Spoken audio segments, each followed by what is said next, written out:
We gather to worship on the brink of yet another Thanksgiving.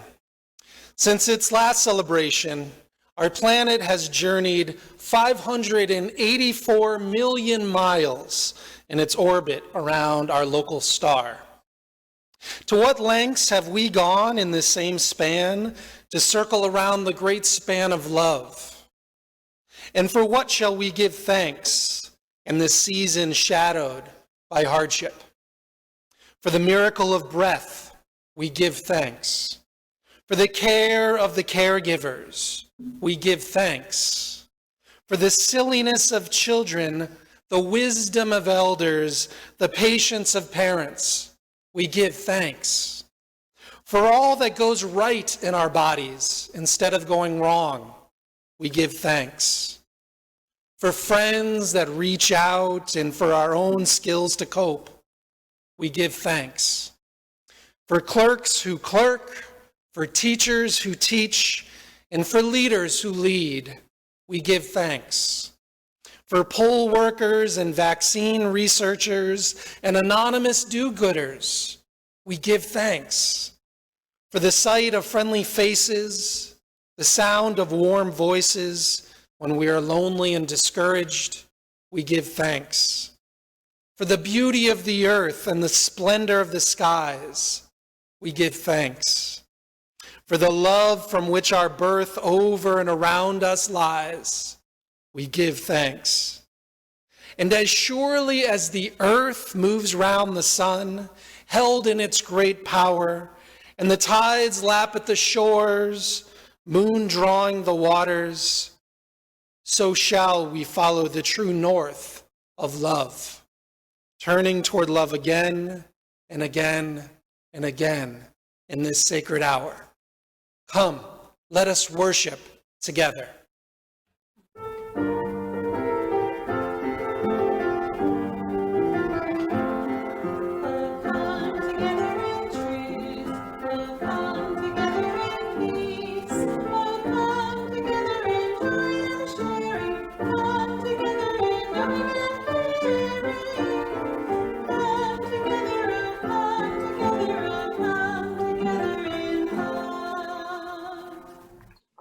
Giving Thanks by Peter LaForge.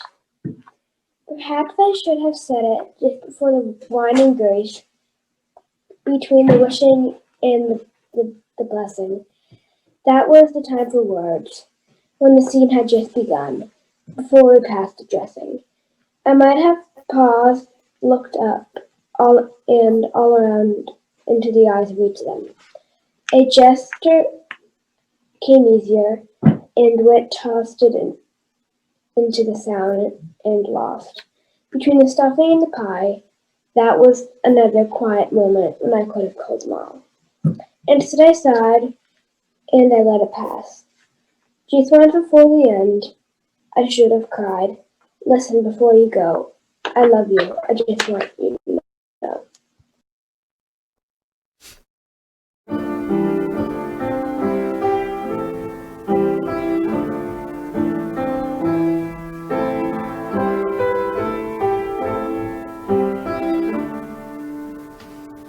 What wondrous love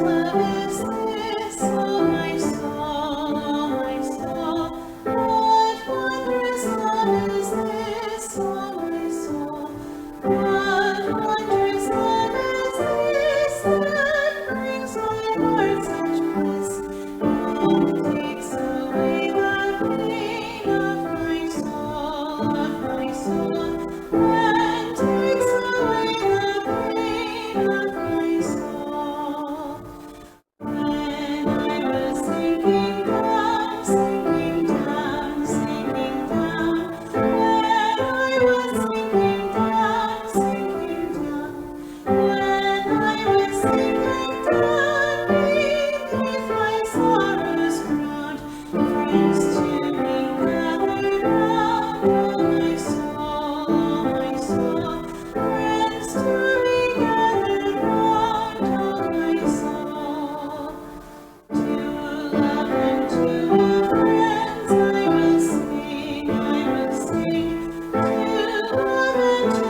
it is time again for Thanksgiving, that time of year when we express our deepest gratitude.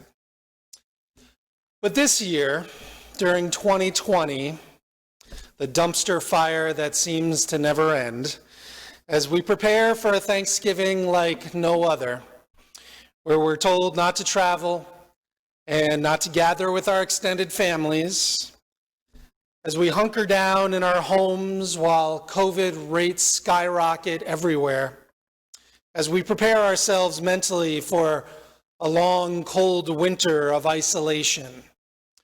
I'm not sure the word I would use to describe all of this is gratitude. Now, this year, our Thanksgiving tables will be quite different.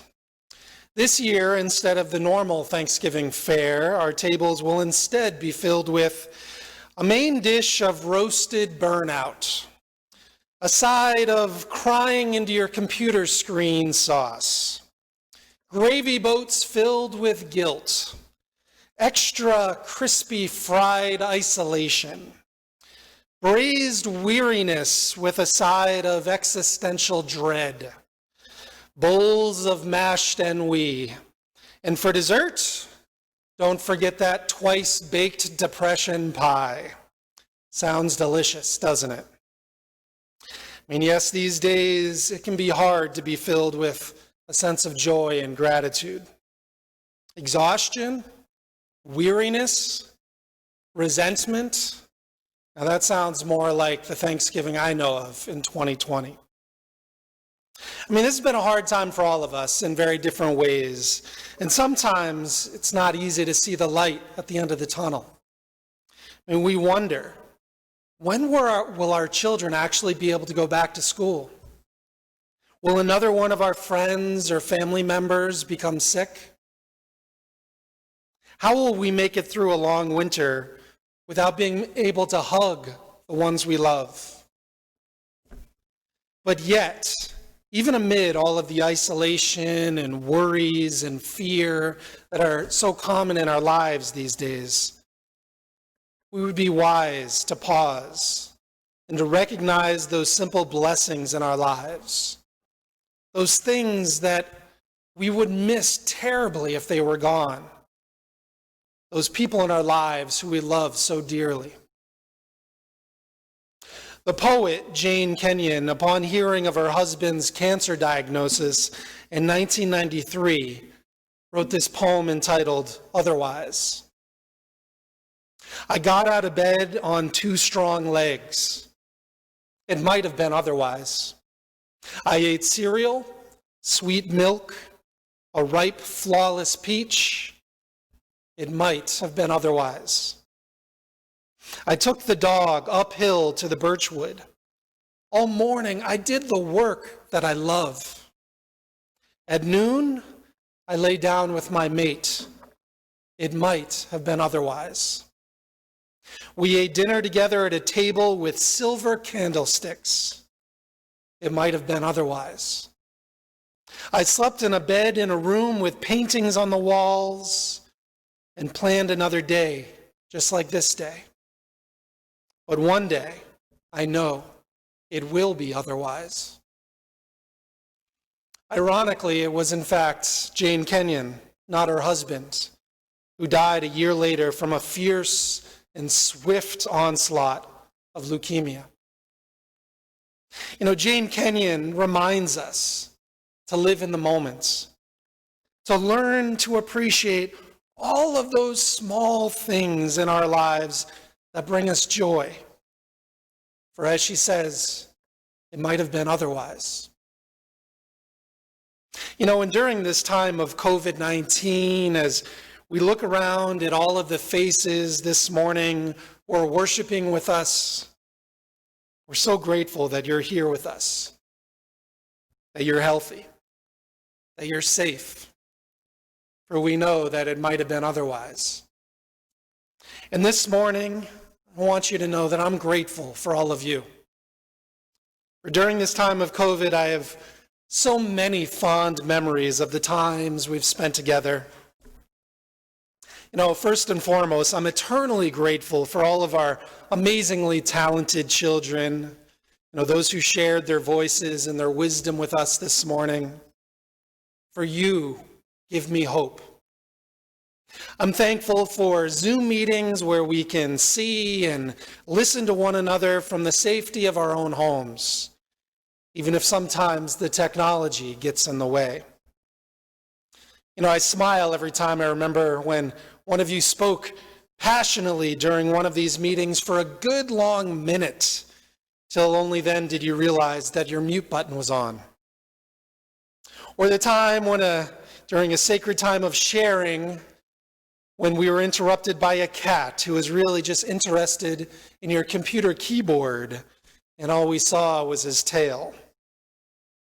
Or the time during a sacred moment of silence, it was completely silent. Someone didn't realize that they were unmuted, and they loudly said, "I don't want ham and cheese for lunch." I'm grateful for those long phone calls where we talked about that thing that had been weighing on our hearts for so long. I'm grateful for the tears and the words of support. I'm grateful for those times when we did get to see each other in person, from a safe distance, of course. Those times when we raked and gardened together. Those times when we sipped a cup of hot cocoa together around the fire. I'm grateful for that night when we gathered on Meeting House Park to share a meal and we watched Star Wars and we completely froze our butts off. So even amidst this unprecedented and scary time, when it's easy to focus on all of our troubles, our worries, our fears for the future, I would encourage you to pause, take a breath, and try to remember all the blessings in your lives. For we are all still here today, living and breathing, sharing this precious moment together. For friends, we know that it might have been otherwise. Amen.